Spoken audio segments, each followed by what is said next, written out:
PGR, Procurador-Geral da República, denunciou o Bolsonaro e diversos outros caras, Mauro Cid, etc, o Ramagem e tal, por uma tentativa de articulação de golpe de Estado.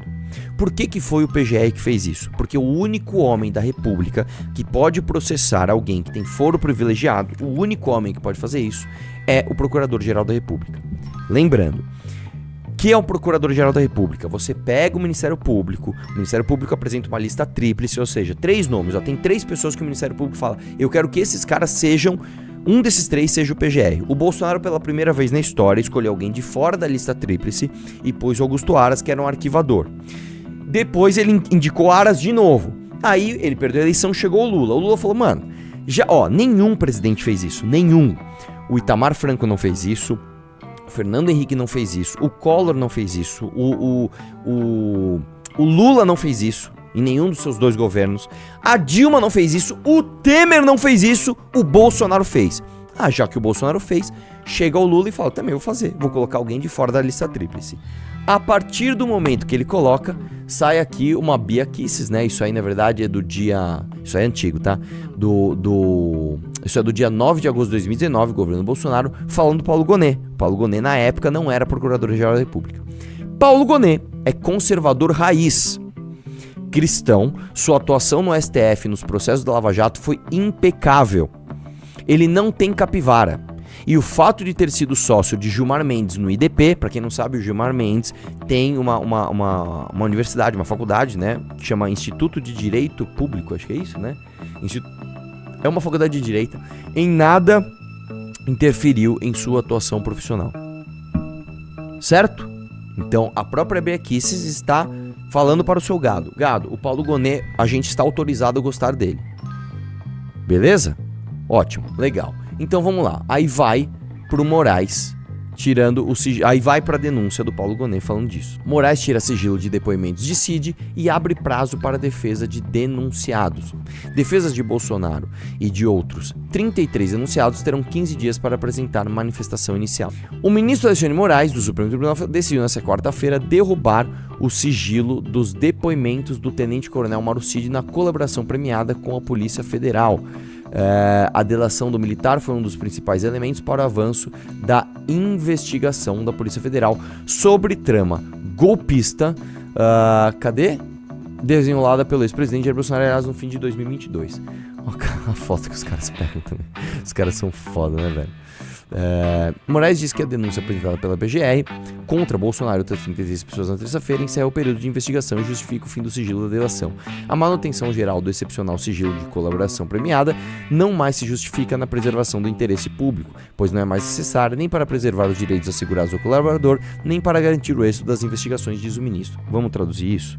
Basicamente o seguinte, o Sérgio Moro, quando ele estava basicamente ali investigando o Lula, ele percebeu que ali, de acordo com...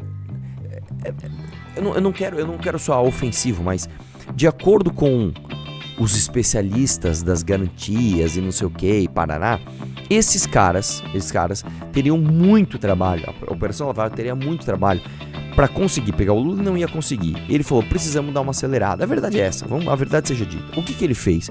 Ele fez uma coisa que institucionalmente não é correta.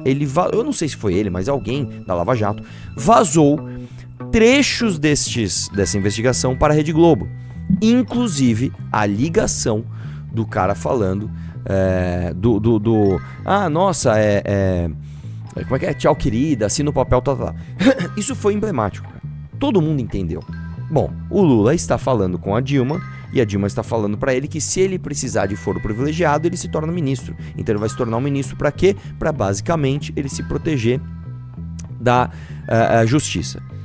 E isso gerou uma comoção popular, isso adiantou as investigações, isso fez com que as coisas andassem. E eu lembro que na época, só para vocês terem uma ideia, até membros do Supremo, como por exemplo o próprio Gilmar Mendes, tiraram o pé na defesa das prerrogativas, etc, etc. Isso aconteceu, cara. Isso aconteceu. E aí, o que fizeram depois? Basicamente, soltaram o Lula tal, quando o Bolsonaro foi e cagou tudo. O que o Alexandre Moraes está fazendo agora? O Alexandre Moraes, ele basicamente fez um processo todo em sigilo, até porque você ter sigilo nesse processo faz com que você tenha mais liberdade para, se você precisar, eventualmente você transpassar as suas limitações institucionais, né? Como teve a denúncia lá do Glenn Greenwald, que ele basicamente estava, né, indo atrás dos perfis, etc, etc. E aí depois que isso tá muito, muito claro, que realmente eu ultrapassei linhas aqui, mas eu achei o que eu queria, né? É como se, por exemplo, sei lá, a tua esposa, você tá suspeitando que ela tá te traindo, só que vocês tenham combinado que ninguém mexe no celular de ninguém. Aí você, bom, beleza, eu vou mexer no celular dela, eu sei que é errado, mas você mexe e acha, né? Agora que eu achei, então beleza, vamos falar, realmente abri seu celular e tá aqui o que eu peguei. O lance é o seguinte, este cara, o Alexandre Moraes, entendeu neste momento, essa é a tradução, tá? Que já há elementos o suficiente para que você, jogando isso pro público, se forme uma opinião que não dá para defender o Bolsonaro mais. O mérito tá ruim, tá muito ruim, certo? Então, o que ele faz quando ele faz isso? Ele basicamente, a manutenção geral, ele basicamente abre o sigilo. Fala assim, agora todo mundo vai ter acesso ao que tá rolando, tá bom? No mesmo despacho, o Moraes também notificou as defesas dos denunciados a apresentar suas manifestações sobre a denúncia da PGR. O prazo é de 15 dias. Quem vai decidir se aceita ou rejeita a denúncia da PGR é a turma, é a primeira turma. Então não é o Alexandre Moraes. Não é, é o Xandão. Não é o Xandão. É uma turma colegiada. O que aconteceu? Esse cara, basicamente, o Bolsonaro, ele tá na tese de que ele não sabia de nada, que todo mundo se movimentou sem ele saber. A questão é o seguinte, cara, isso tá caricato por quê?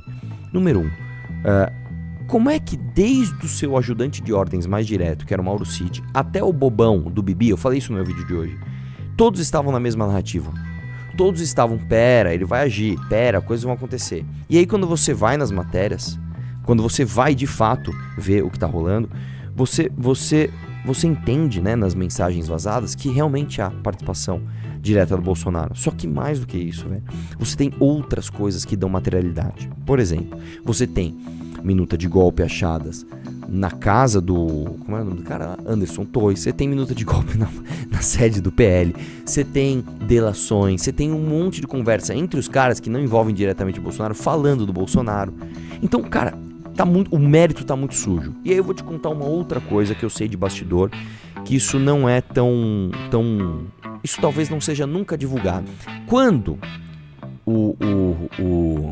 a turma petista foi pega, quando a Lava Jato começou a pegar todo mundo, pegou o Delcídio do Amaral, pegou o Zé Dirceu, pegou o Zé Genuíno, pegou os apelidos lá, o italiano, não sei o que lá, o que aconteceu? Houve uma divisão na turma. Uma turma falou, cara, eu faço o acordo que for, só me livra, né? Uma das delações mais contundentes, inclusive, foi a do Cerveró, né? Que ele era diretor da Petrobras, indicado pelo Lula. Ele foi lá e delatou e ferrou todo mundo.